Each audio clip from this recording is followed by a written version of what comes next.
Hello, welcome to the channel 12 Step Guide with Troy O. Today I want to visit post step 3, beyond step 3, but before we begin step 4, and I want to be clear, this is my opinion. This video is my opinion. If you're not interested, you go ahead up to the next video where the directions for step 4 will begin. I want to process some information. I've been at this a long time, and it's just in an effort to help people trying to succeed at the steps, some insights. Um, Regarding step 1, 2, and 3, I want to reiterate a little bit. I want to go back and pick it over just slightly. I believe, and this is intended for the individual to think for themselves. You see what you think. I believe there's times when parts of step 1, 2, or 3 may have appeared just out of reach, unachievable. Some of that may have mattered who's attempting to do the steps or if there's something holding them back. For example, Bill, his life was a train wreck. It's easier to see than, say, maybe there's a codependent or someone else struggling with an issue, but their life isn't a train wreck. They might find it difficult to get to some of the steps. And I have suggested that in some cases, you may need to do step 4 and 5 and address some things in 6 and 7 in order to succeed at step 1, 2, or 3. Uh, and I'm going to, specifically step 3 today, I'm going to use an example to back that up. What I mean, the better you understand the steps, the better you can do them. Before I get started, step 4, who do I think, if I were to target a couple of people who I think should start step 4 like now? Two classes of people. If you're a relapser, someone who came to Alcoholics Anonymous, Narcotics Anonymous, another drug alcohol program, or even the Gamblers Program, Sex and Love Addicts Anonymous, if you put some real effort in, went to the meetings, talked, did things, but then relapsed, chances are if you came back in, you were told to go back to step 1. So I petition, whatever your problem is, I'm going to just focus on alcohol. You do the translation. Do you know you're an alcoholic? Do you suspect it and it's a problem in your life? Did you come back to the meetings willingly to try to address these issues again? If so, step 4 is the place you need to be. And you're going to think for yourself, I'm going to show you how to do step 4. And along the way, if you believe something doesn't seem right, well, you stop. But you think for yourself and know based on your decisions, not based on what a whole lot of people might have said that didn't understand. And I'm going to get into a couple of things today. Honestly, I believe Bill went too far with a few things, and I'm going to use a couple of examples. And that doesn't mean, for example, that step 3 isn't fully achievable. What I mean to say is all the facts may not be in. And if those facts aren't in, if you need step 4 and 5, I believe Bill, I wish he trusted the higher steps more, and I understand, and we're going to pick it over in his story next time as we unwrap step 4 through 9, untangle the ball. There's no way to do his story without untangling that ball, and that's okay. You'll understand it. You'll clearly understand it. It will make sense to you, and it will be freeing for you, I believe. That's not going to happen today. So, but let me just use a couple of examples. So let's start in the step book, and it's page 40. So I'm just going to start somewhere here and interject. But it is bound to be a far cry from permanent sobriety in a contented, useful life. That is just where the remaining steps of the AA program come in. Nothing short of continuous action upon these as a way of life can bring the much desired result. I fully agree with that. Absolutely. Let's get into the higher steps. But what comes next that I have a problem with? Then it is explained that other steps of the AA program can be practiced with success only when step 3 is given a determined and persistent trial. This statement may surprise newcomers. I think it did a whole lot more than that. I think it created a major traffic jam because I do believe that people maybe wanted to and then get to these statements, and it appears that there's something they're not achieving and just can't put their finger on it. And you know what? Come on up to step 4. Maybe you don't have enough facts. I understand a couple of things about what may have at the time obstructed Bill from seeing some things that hey, look, at 90 years later, I'm 38 years sober. I started at 11 years old in Alateen.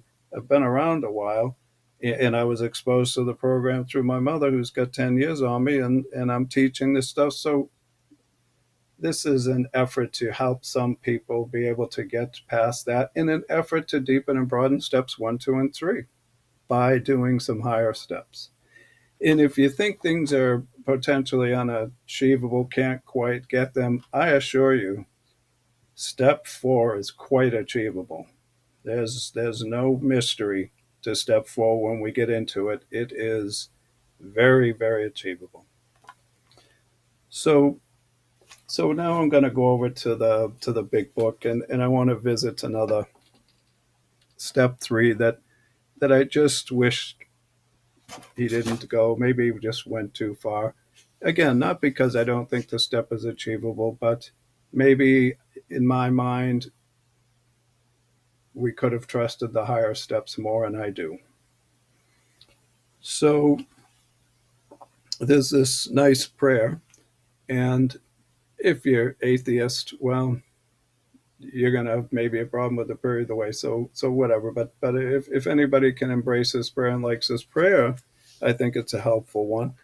God, I offer myself to you to do with me and build with me as you will. Relieve me of selfish self-seeking, that I may better do your will. Take away my difficulties, that victory over them would bear witness to those I would carry the message of your love, your power, and your way of life. So a very nice prayer. But then what did he say just after it? Maybe you were ready, maybe. And then you read, we thought well before taking this step, making sure we were ready, that we could at last abandon ourselves utterly to him. To abandon yourselves utterly is 100%. And again, maybe if you had barely gone down that destroyed your whole life. But what about people trying to do the steps that didn't? Or maybe you just got some hangups and you can't quite see it.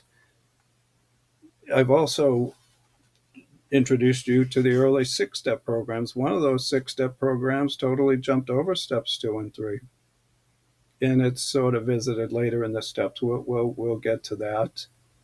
And I'm not suggesting that steps 1, 2, or 3 can't be achieved. I believe they can be. And I believe steps 4 through 9 will help you with that. Again, I will use an example of that.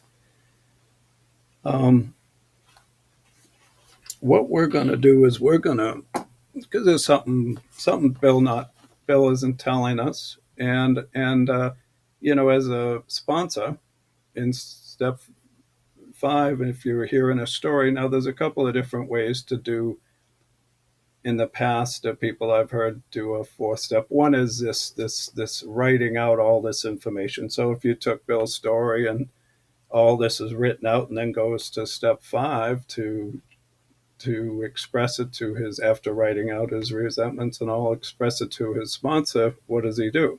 Hand him the writing and have the sponsor read it, or read it to him? Both of those are not quite natural. But anyway, as a sponsor, I wanted to come right back to something that helped Bill achieve step 3, but maybe someone else needs 4 and 5. See, we're post step 3. Now we're looking backwards. Until now, you've been on the lower side looking up. You only have one side of the picture. Well, now we're on the other side of step 3, looking at it from the other side, and maybe some things look differently. That's my point. Maybe all the facts aren't, and maybe it's okay to see it differently. Anything to understand it. It isn't going to hurt you. The steps, the higher steps, will help you. So, and I want to elicit your opinion. So Bill, he's in World War One. He's just discovered alcohol. Based on what they're saying here, he wasn't struggling with a moral issue around the war. Didn't appear. Um, but he does mention, I was very lonely, and again turned to alcohol. So alcohol is helping him. Now he gets on a boat and he goes over to Winchester, England, to the Winchester Cathedral, a church. And what's he doing there? Why is he there? He's not there for the latest to see what the numbers are to win the lottery. He's confronted with the war. He's confronted with life and death situations. He's afraid of dying. This is a real war. This is World War One. This is serious. He's only a young man. He's less than 22 years old, in a foreign place. Probably doesn't want to be there. Trying to understand what's going on, what are contemplating life. And he's at a church, and what's he doing? And he's looking at this grave. So I believe that he is contemplating life and death situations and the spiritual. I believe he's praying to God. Something profound happened there. It's clear. We don't know what happened. So he's looking at this grave of a soldier who caught his death drinking a little bit of beer. And somehow, so this is bothering Bill. Somehow he wrote it in his book, in the beginning of his story. It's clear something is bothering him. Again, it's about life and death, his own. So, but he mentions it again. He mentions it with his grandfather, about his grandfather that was, but his denial of the preacher's right to tell him how he must listen, his fearlessness as he spoke of these things just before he died. So his grandfather died, something about religious, spiritual, God, and death. You see in a relationship there? So something about this helped Bill achieve step 3. And we don't quite know what that is, but we know that because he said that wartime day in old Winchester Cathedral came back again. Just after he said before, I'm going to read it again, he spoke of these things just before he died.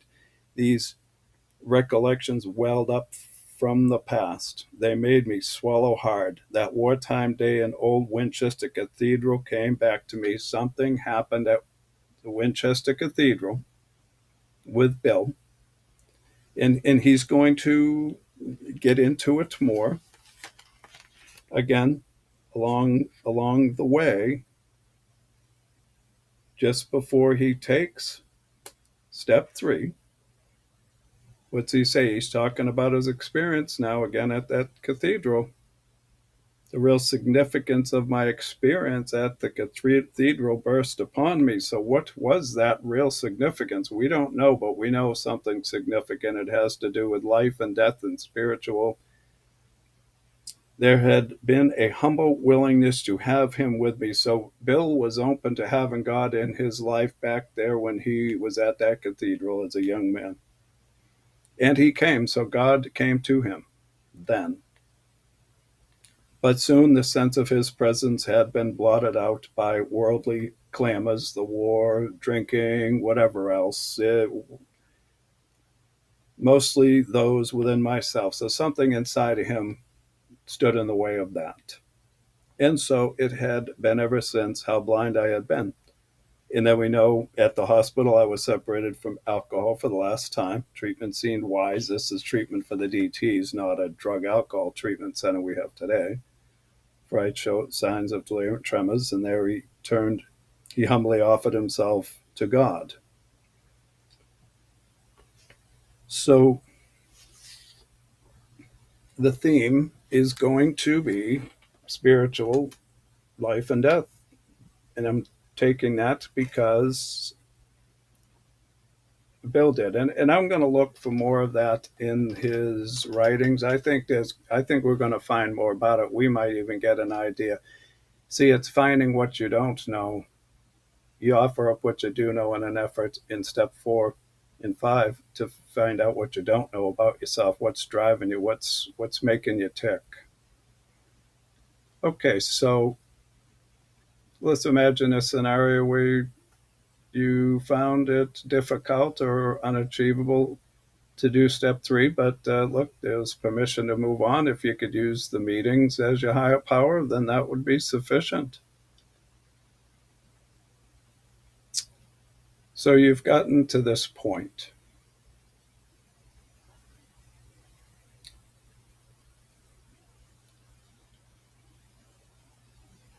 So imagine a scenario where you're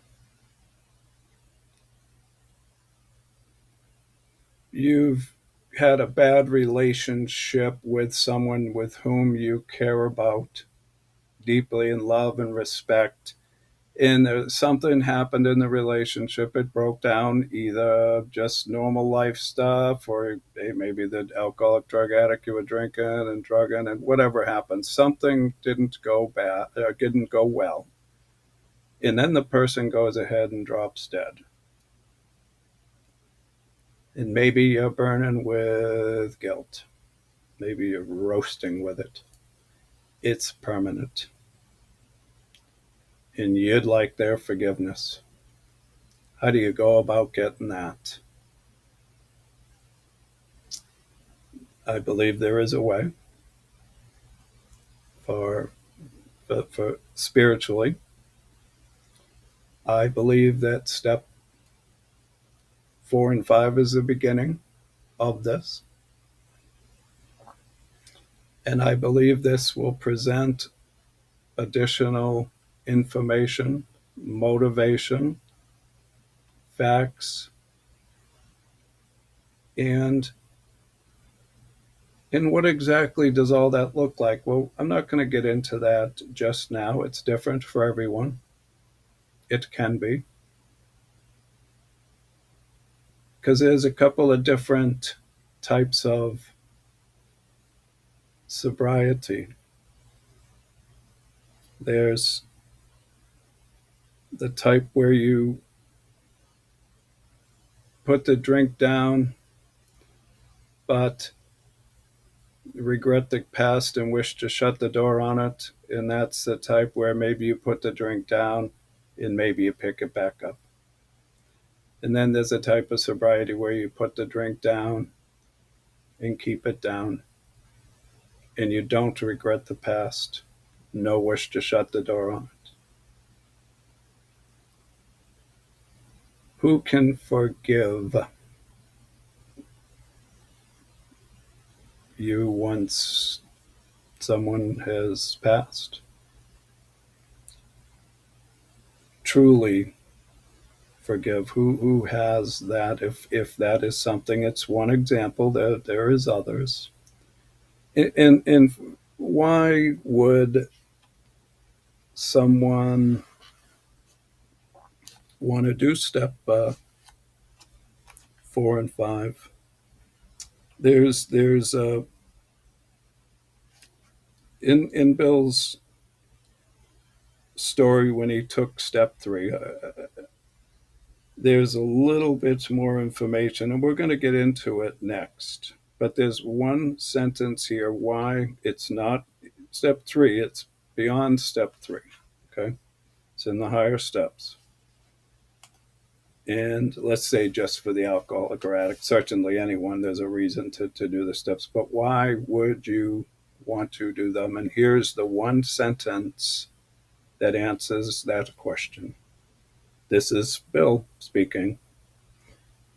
I have not had a drink since. Okay. That did not happen.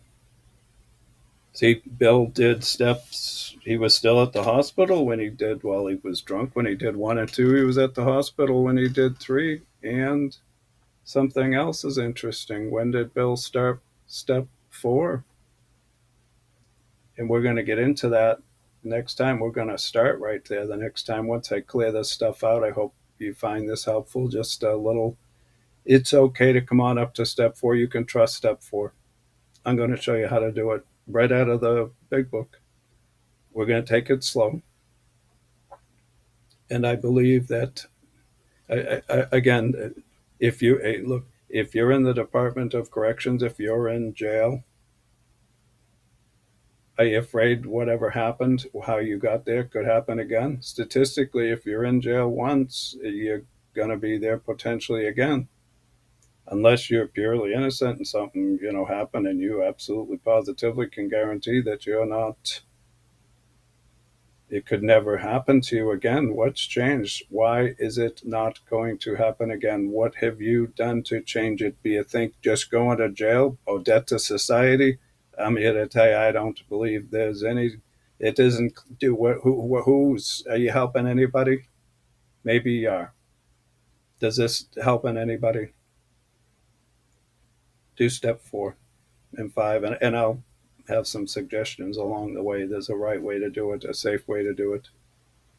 In anyone coming back from a relapse, if you know you're alcoholic or drug addict or whatever, you come right on up to step 4 and let's get started, because that's where the real problems are. You've already potentially taken if you don't know you're alcoholic, I don't think so. Well, you might have other problems. And even then, come on up to step 4 and let's get started. Whatever the hang up is, whatever the barriers, whatever the problems are, you can find them here.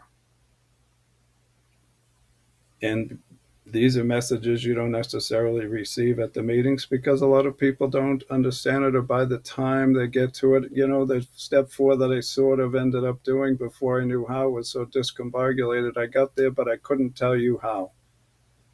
All right. What do I mean by that? Someone, I don't know, arrives somewhere and you say, how'd you get here? They say, I don't know.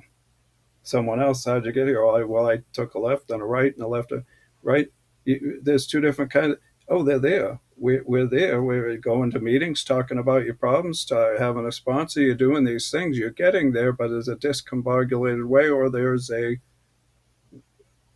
different way, a better way, a more clear way, one that you can teach and guide yourself. And so it is my hope that this will help, that this message today helps, because I do believe the steps are achievable. So that's it. I thank you for listening to that.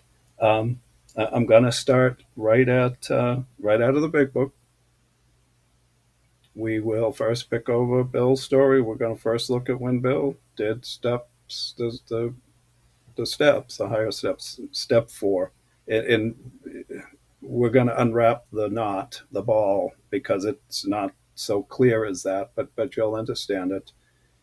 And then we're going to go right on over to the big book and we're going to start the directions of how to do step 4. We'll do a little bit of reading, not a lot of reading, to get to where step 4 begins. And so I encourage you to bring a pen and a piece of paper. Nothing else. No computer, just a pen or pencil and a piece of paper, a couple of pieces of paper, whatever. And we're going to outline it and we're going to begin it. And I'll have a chance to help you really understand what's going on with that. Well, thank you for listening. Have a nice day.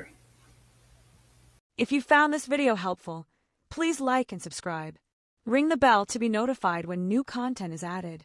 Also, you can support the channel 12-Step Guide with Troyo by donating through PayPal to hsworldservice@yahoo.com. Remember to halt when you are hungry, angry, lonely, or tired, and take good care of yourself. These are times when we may be most vulnerable to making poor choices. Thanks for listening.